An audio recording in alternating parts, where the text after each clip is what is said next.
The foundation for our pushing and pulling strategy within the NDS is laid in prone.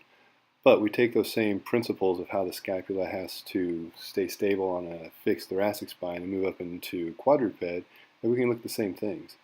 So what we're trying to do here is, in a nice quadruped position, we're trying to get the scapula to stay stable on the thoracic spine in the presence of pushing down, a weight shift, and a perturbation. We can take this all the way up to including some dissociation like we're seeing here, where the shoulders are moving independently of the pelvis. But all we're trying to do here is take advantage of some of those neurodevelopmental principles that we see within the neurodevelopmental sequence and apply it to our lifting strategy.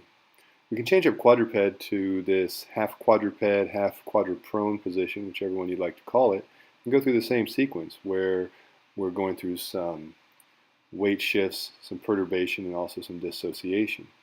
The nice thing about this, just like several other places that you've probably seen and heard throughout here, is this gives us a nice little assessment to see how well our left side and our right side are working independent of each other. So it gives us a little bit of an idea of some of our asymmetries that we might have become quite comfortable with or developed over the past few years of training or lack of training.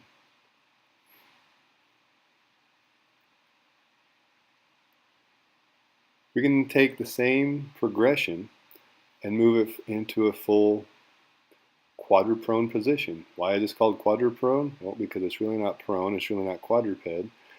So it's a nice little hybrid name we stole from a workshop we were doing down at Hawaii a year and a half ago. But we're going to go through the same progression of perturbation, of weight shifting, perturbations, and then perturbations with dissociation.